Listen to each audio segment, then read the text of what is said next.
Sir ఈ plan ఏంటి ఒకసారి చూడండి.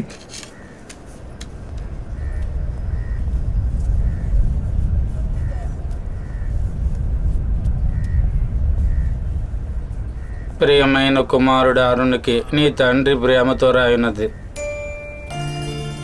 పుట్టుకతోనే నేను గుడ్డివాడిని, ఎందుకురా పుట్టాను అనుకుంటున్నప్పుడు మీ అమ్మ నాకు పరిచయం అయింది. నా ఎగ్జామ్స్ రాయడానికి ఒక స్కైబా వచ్చింది. తను చెప్తుంటే రాసేవాడిని. నేను అంతగాడినని తను చెప్పింది. అప్పటిదాకా అంతం గురించి రంగుల గురించి నాకు తెలియదు. సడన్ గా ఓ రోజు నేను నచ్చాననింది. ఆ రోజు నా కళ్ళల్లో వెలుగుని, మనసులో ఆనందాన్ని చూశాను. ఆ పరవశాన్ని చెప్పడానికి మాటలే లేవురా. గుడ్డివాడికి రంగుల ప్రపంచాన్ని చూపించే శక్తి ఒక ప్రేమకే ఉందనేది అప్పుడే తెలిసిందిరా. తర్వాత మా ఇద్దరికి పెళ్లి జరిగింది. నువ్వు పుట్టావు, మీ అమ్మ చనిపోయింది. నీకు అందమైన 2 కళ్ళు ఉన్నాయి, వాటితో చూడగలవు అన్నారు. అది వినగానే ఎంతో సంతోషించాను రా. నేను ఎలాగైనా నిన్ను పెంచగలను, పదులకి నన్ను నువ్వు ప్రాణంగా చూసుకుంటానంటావు. నా వల్ల నీకు ఇబ్బంది రాకూడదని ఈ అనాథాశ్రమంలో నిన్ను చేస్తున్నాను రా. రే అరుణ్, నేను చూడలేని ఈ ప్రపంచాన్ని నువ్వు చూడాలిరా. నేను పొందనివి నువ్వు పొందాలిరా. ఊరకే డబ్బు డబ్బు అని డబ్బు మనిషిగా ఉండకరా. డబ్బు సంపాదించే మిషన్ లా ఉండిపోకురా. రే అరుణ్, ఒక్కసారి పుడతాం, వీలైతే ఈ లోకాన్ని చుట్టి చూడు. డబ్బులు లేదా, నువ్వు పుట్టిన ఈ దేశాన్నైనా ఓసారి చూడు. అన్నిటికన్నా నేను చెప్పానుగా, ఆ వెలుగు, దాన్ని ఎలాగైనా చూడాలి. ఆ వెలుగుని నువ్వు అనుభవించే తీరాలి. ఈ లెటర్ ని ఈ తాత బహుమతిగా నీ కొడుకు తాత ఇచ్చే బహుమతి చేస్తావని ఆశిస్తున్నాను. తాలిబాన్ల ప్లాన్ అనుకున్నానే. అరుణ్ ఉన్నాడా? ఉన్నాడయ్యా, ఇలారా. నేనే. ఎవరు అరుణా? అవునండి. ఇలా చూడు నాన్న, మీ నాన్న ఆశయాన్ని నువ్వు నెరవేర్చాలి. ఇది మీ అబ్బాయికి ఇవ్వు. అయ్యా ఇదిగో మిస్టేక్. మహేంద్ర సార్ని తీసుకెళ్ళు.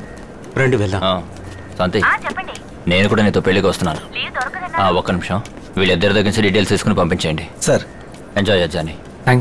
బయలుదేరుతాను. రే టూరిస్టులు ఇలా రండి అయ్యా. ఏమయ్యా ఆ కంప్లైంట్ నోట్ అందుకో. సార్. అరే పాలసీ అబ్బాయి వా సార్. వెయిట్ చేయి, ఈరోజు వేద్దాం. Okay sir. నీ పేరేం చెప్పావు? అరుణా? అరుణ్ సార్. రాసుకోవయ్యా. నాన్న పేరు? సాక్రటిస్. నీ పేరేంట్రా? Socrates sir. అంటే మీ నాన్న పేరు అరుణా? అవును సార్. ఏంట్రా ఎగతాళిగా ఉందా? కాదు సార్, నా పేరులోని మొదటి అక్షరం వాడి ఇనిషియల్ గాను, వాడి పేరులోని మొదటి అక్షరం నా ఇనిషియల్ గాను పెట్టుకున్నాం. మీరిద్దరు అనాథలట్రా? అవును సార్. వీళ్ళు పుట్టడమే భూమికి భారం సార్. రామరాజు సార్, ఆయన మమ్మల్ని భారం అంటున్నాడా? మరి ఆయన ఏంటో అడిగి చెప్పండి సార్. రే అరవకురా. ఏయ్ ఏమంటున్నాడు వాడు? హెడ్ గారు ఎందుకు పుట్టారని అడిగి చెప్పమంటున్నారు సార్. వాళ్ళు ఎవరు అడిగి చెప్పడానికి ఏదైనా ఒకటే తినగడగమను. సరే సార్, అదేదో మీరే చెప్పండి. నాకు కుటుంబం, బరువు, బాధ్యత అని 100 లక్షల కమిట్మెంట్స్ ఉన్నాయిరా. మీలాగా లక్ష్యం లేకుండా ఊరూరా తిరిగే వెదవను అనుకున్నావా? లక్ష్యం అంటే ఏంటి సార్? లక్ష్యం అంటే థామస్ ఆల్వా ఎడిసన్, ఒక ఐజాక్ న్యూటన్, అంతెందుకు కలాంలా పైకి రావాలరా. వాళ్ళలాగా మనం ఎందుకు రావాలి సార్? మనంగానే ఉండిపోదాం సార్. Point sir. ఏంటి పాయింట్? అవును సార్, దేవుడు అందరికీ ఒక క్వశ్చన్ పేపర్ ఇస్తాడు సార్.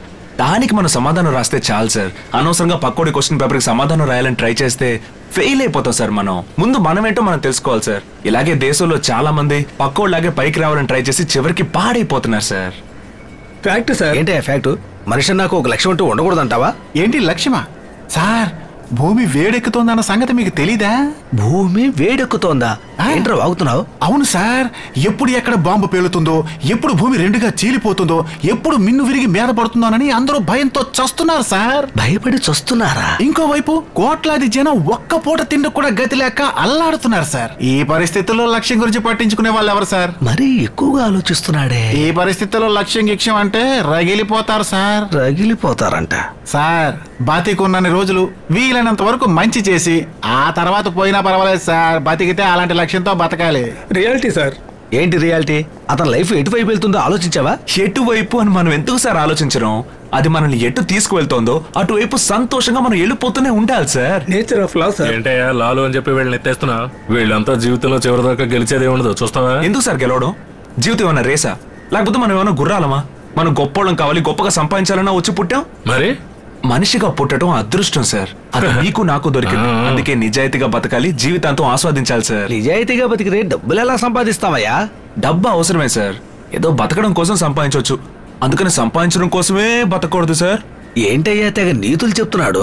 వీళ్ళంతా పిచ్చినాయాడు సార్. వీళ్ళ పిచ్చి ముదురు చివరికి హాస్పిటల్లో చేరతారు. పిచ్చోళ్ళమే సార్.